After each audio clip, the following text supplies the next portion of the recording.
Alright, so I wanted to flex this on y'all, but this is the Elder Scrolls Skyrim cookbook. Oh, my chunk, my chunk at you. Just mom things. Anyway, I got this for Mother's Day, and I was hungry, and I wanted something warm for this cold, miserable day. So, chicken dumplings are on the menu tonight. We are going to attempt this. I have most of the ingredients except for something that goes in the Stormcloak seasoning. We're just going to wing that part.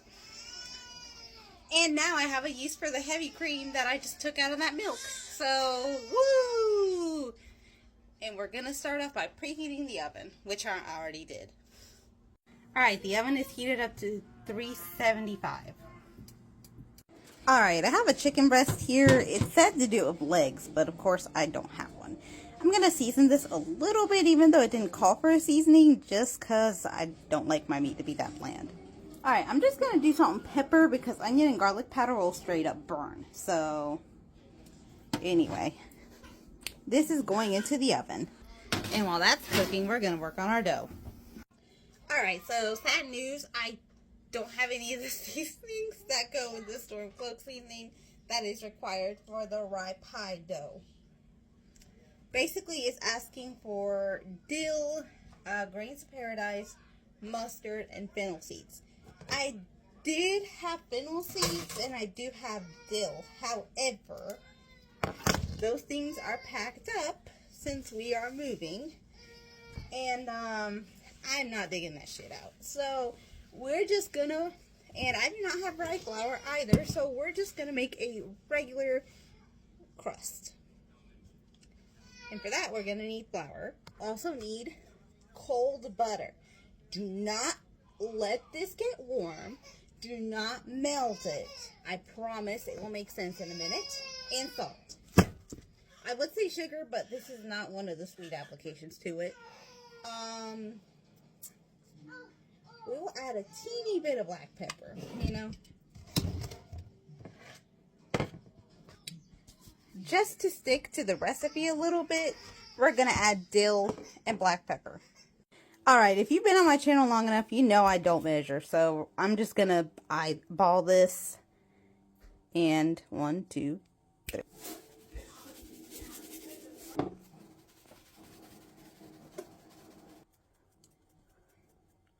Whoops, I think I might have put a bit too much, and I do not like the flavor of dill, so R.I.P.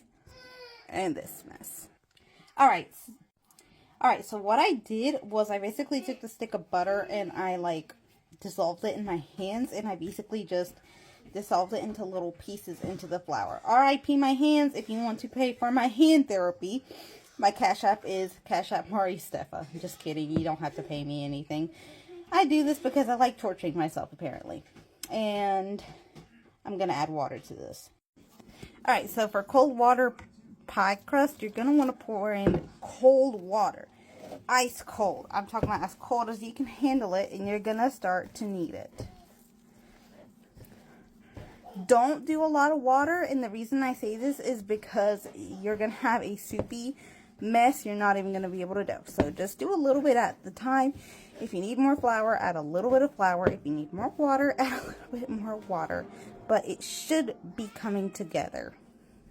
So I did have to add a teeny bit more water, but this is what my pie crust looks like. I'm going to set this for 30 minutes while I go ahead and prep the vegetables and check the chicken. Alright, so leeks, carrot, and garlic. We are going to cut these bad boys off screen because this video is already going to be pretty long. So make sure that you keep the greens and the whites on the leeks. Alright, so while this chicken is cooling down, we are going to throw some butter in a pan so we can go ahead and start cooking this filling. Alright, now that the butter's melted, we can throw the leeks in there. We're going to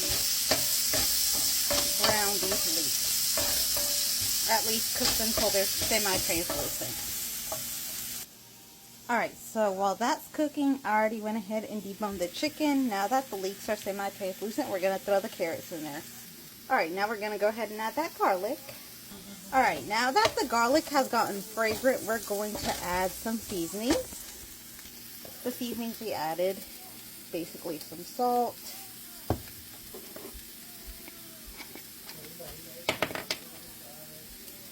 Dill. Whoops, I added too much. And I remember I don't really like the taste of dill. R.I.P. And pepper.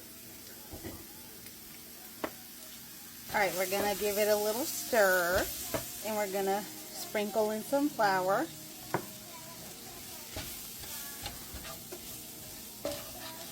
And toast it just a wee bit. Alright, we're going to use that cream I had taken from that milk earlier. And we're going to start pouring it in there.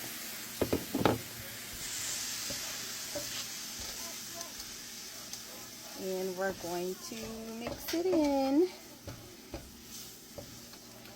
until we get a nice, thick little gravy for our veggies. I gotta say, the color that is coming out of this heavy cream is beautiful. Like, holy shit, it is so pretty. I'm pretty sure if I made a butter with it, it would be that gorgeous Irish butter yellow. So I guess I'm gonna get some more next weekend. Anyway, this is exactly the consistency I wanted it to be. So now we're gonna throw this chicken in here. And we're gonna turn this off because I don't want this to get way too thick. Alright, now we're gonna mix all this chicken in together. And we're gonna work on rolling our pie dough. Alright, so I took a little ball of dough from that, and I also went ahead and floured the surface. I can't find my rolling pin, so we're going to have to improvise. Alright, don't ask me what I rolled it with. I rolled it with a can. I rolled it into this little, make sure that it's thick enough to be able to withstand filling, or you're not going to have a good time. But make it thin enough to the point where you're not basically making mini bread. But we're going to go ahead and fill it. I'm going to go ahead and say, do not stuff it to the brim. If you stuff it to the brim, you are not going to close it and it's going to explode. I'll show you how. This much filling is fine. If you put too much, it's going to not close, it'll explode on you, or it won't look good. You can add maybe a teeny bit more, but make sure you never overfill stuff like this, because if you do, it's just not going to look pretty. Now we're going to go ahead and we're going to, well, I'm going to try to make it look square, but we ain't going to get there. Now, I do have this cup of water. I'm going to wet my fingers a little bit and get this wet. And I'm going to have to do this off screen. Alright, if you've ever made crab wontons, basically just do it like that. Make sure you leave a little bit of a hole, because if you don't, again, it'll explode. Alright, so I'm going to go ahead and take my crappy baking pan. Don't judge me, I put the good one up. And we're going to transfer these. I'm going to make a couple more, and then I'm going to stick them in the oven. Alright, so these are all the ones I managed to make. I still have plenty of filling, so I'm thinking I'm going to make a few for lunch tomorrow. I don't know, we might be eating all these tonight, I don't know. Anyway, we're going to throw them in the oven. But before we do that, we are going to brush these over with an egg. Anyway, I found out I put up my pastry brushes, so I sprayed them with some butter spray. Let's see how this goes. Alright, and this is what they look like. They'd probably be a little more golden if I'd put beaten egg on them, but you know, eggs are too expensive, plus I couldn't find my pastry brush. And we'll give them a couple minutes to cool down before we try them. Alright, so that's actually tomorrow now, but these were really good. They were a success, and I will be bold enough to say that we will be having these for dinner again at some point.